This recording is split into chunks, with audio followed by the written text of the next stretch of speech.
লোকমান হাকিম সন্তানকে উপদেশ দিলেন, ওয়ালা তামশি ফিল আরদি মারহান, আমার স্নেহের সন্তান, তুমি কখনো পৃথিবীর বুকে দম্ভ ভরে অহংকারের সাথে চলাফেরা করবে না।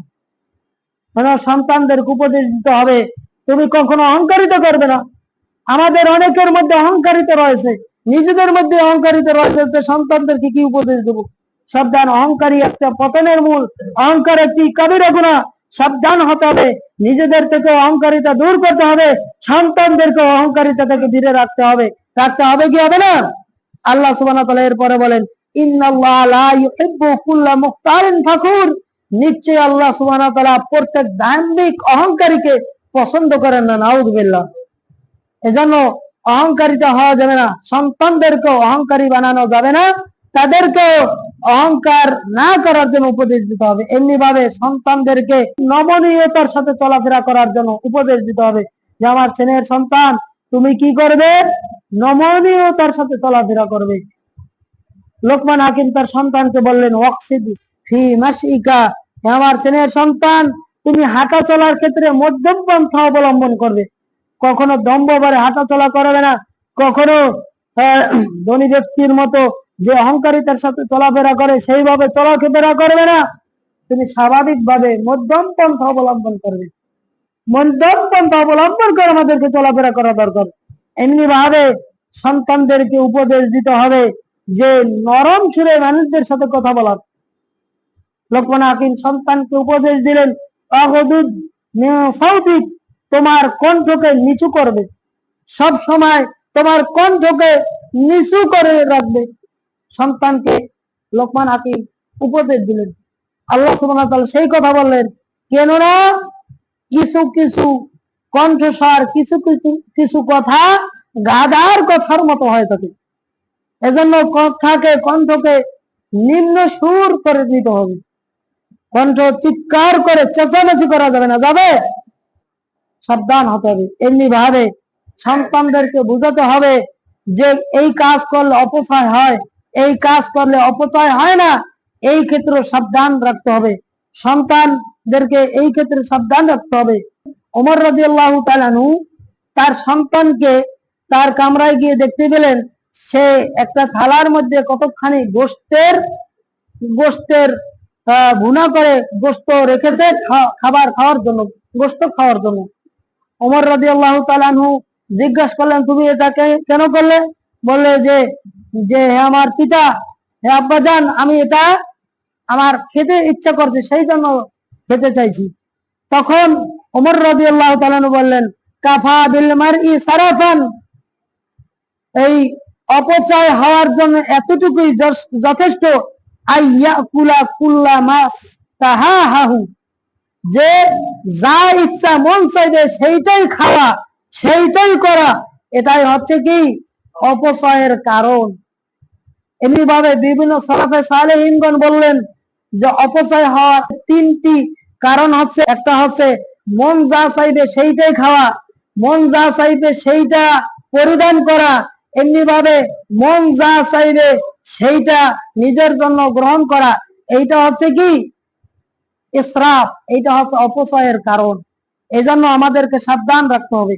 এমনি ভাবে গোপন কথার ক্ষেত্রে, গোপন কথাগুলো রক্ষা করার ক্ষেত্রে সন্তানদেরকে উপদেশ দিতে হবে। রাসূল সাল্লাল্লাহু আলাইহি সাল্লামের সাহাবী আনাস রাদিয়াল্লাহু তাআলা আনহু একটা জায়গায় পাঠালেন। আনাস রাদিয়াল্লাহু তাআলা আনহু কাজটা করে বাড়িতে ফিরতে দেরি হলে আনাস রাদিয়াল্লাহু তাআলা আনহুর মা জিজ্ঞেস করলে যে আমার সন্তান, তোমাকে বাড়িতে ফিরতে এত লেট হলো কেন? তখন রাসূল সাল্লাল্লাহু আলাইহি সাল্লামের সাহাবী আনাস রাদিয়াল্লাহু তাআলা বলেন, রাসূল সাল্লাল্লাহু আলাইহি সাল্লাম আমাকে একটি কাজে পাঠিয়েছিলেন। তখন তার মা জিজ্ঞেস করলেন, সেই কাজটি কি কাজ? তখন আনাস রাদিয়াল্লাহু তাআলা বলেন, একটি কাজ। অর্থাৎ তিনি গোপনীয়তা রাখলেন।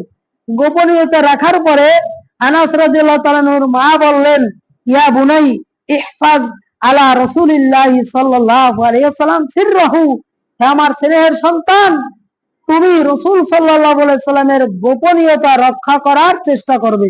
অর্থাৎ তুমি নিজেই, কোন ব্যক্তি যদি কোনো কিছু গোপনীয়তা রাখে, কোনো কথা বা কোনো জিনিস, সেই বিষয়ের ক্ষেত্রে তুমি গোপন রাখার চেষ্টা করবে। নবী আলাইহিস সালামও বললেন, কোন ব্যক্তির দোষ যদি গোপন রাখে, কিয়ামতের দিন আল্লাহ সুবহানাহু ওয়া তাআলা ওই ব্যক্তির দোষ গোপন রাখবেন। সুবহানাল্লাহ। এজন্য দোষ দেখলেই মানুষের কাছে, পাড়ায় পাড়ায়, দোকানে দোকানে দোষ বলা যাবে, এটা একটি মানহানির সম্ভাবনা বেশি। এই জন্য কোন ব্যক্তির মানহানি করা ইসলাম সাপোর্ট করে না, সেই ক্ষেত্রে সাবধান হতে হবে। এমনি ভাবে সন্তানদেরকে ইলম অন্বেষণের ক্ষেত্রে গুরুত্ব দিতে হবে। সন্তানদেরকে আরো অনেক উপদেশ রয়েছে এই ক্ষেত্রে। ইব্রাহিম ইবনে আদহাম রহিমাহুল্লাহ বলেন, আমার পিতা বলতেন, ইয়া বুনাই উতলি বিল হাদিস, তুমি হাদিস সংগ্রহ করো, হাদিস শিক্ষা করো। কেননা ফাকুল্লামা সামিউতু হাদিসান ওয়া হাফিজতাহু, যদি তুমি একটা হাদিস শোনো এবং হাদিসটাকে মুখস্থ করতে পারো, ফালাকা দিরহামুন, তাহলে তোমার জন্য একটি দিরহাম আমি উপহার হিসেবে দিব। ফাতালাবতু হাদিসা আলা হাযা, তুমি এই যে মুখস্থ করেছো, তুমি যে সংরক্ষণ করেছো, এই জন্য তোমাকে একটি দিরহাম দান করব। এজন্য সন্তানদেরকে ইলম শিক্ষার জন্য, ভালো কাজের জন্য পুরস্কৃত করে তাদেরকে উৎসাহ বাড়ানোর জন্য চেষ্টা করতে হবে।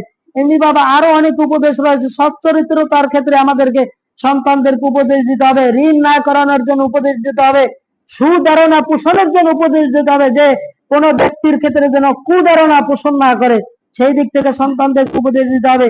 এমনি ভাবে সকল বিষয়ের ক্ষেত্রে সৎ নিয়ত রাখার জন্য সন্তানদেরকে উপদেশ দিতে হবে। এমনি ভাবে সব সময় আল্লাহর জিকিরে মশগুল থাকার জন্য সন্তানদেরকে উপদেশ দিতে হবে। ইবনুল জাওজি রাহিমাহুল্লাহ তার সন্তানকে একটি পত্র পাঠাচ্ছিলেন। এই পত্রের মধ্যে একটি হাদিস রাসূল সাল্লাল্লাহু আলাইহি সাল্লামের লিখে দিলেন, হে আমার স্নেহের সন্তান, তুমি এই কথাটা বলবে সুবহানাল্লাহি ওয়া বিহামদিহি, যে তুমি সব সময় সুবহানাল্লাহি ওয়া বিহামদিহি বলবে। রাসূল সাল্লাল্লাহু আলাইহি ওয়াসাল্লাম হাদিসটি উল্লেখ করে বললেন, গুরিসাত লাহু নাখলাতুন ফিল জান্নাহ, তাহলে তোমার জন্য জান্নাতের মধ্যে একটি খেজুর গাছ রোপণ করা হবে। সুবহানাল্লাহ। সুবহানাল্লাহি ওয়া বিহামদিহি বললে জান্নাতের মধ্যে একটি খেজুর গাছ কি করা হয়? রোপণ করা হয়। সুবহানাল্লাহ। এজন্য এই আমলটা আমরা চেষ্টা করলে করতে পারি কি পারি না? আল্লাহ সুবহানাহু ওয়া তাআলা আমাদেরকে বিষয়গুলো বুঝে আমল করবার তৌফিক দান করুন এবং এই সকল বিষয়গুলো সন্তানদেরকে উপদেশ দেওয়ার তৌফিক দান করুন। আমিন। আকুলু কওলি হাযা আস্তাগফিরুল্লাহ লি ওয়া লাকুম ওয়া লিসাইরিল মুসলিমিন মিন কুল্লি জামবি ওয়া আতুবু ইলাইহি। সুবহানাকাল্লাহুম্মা ওয়া বিহামদিকা আশহাদু আল লা ইলাহা ইল্লা আনতা আস্তাগফিরুকা ওয়া আতুবু ইলাইক।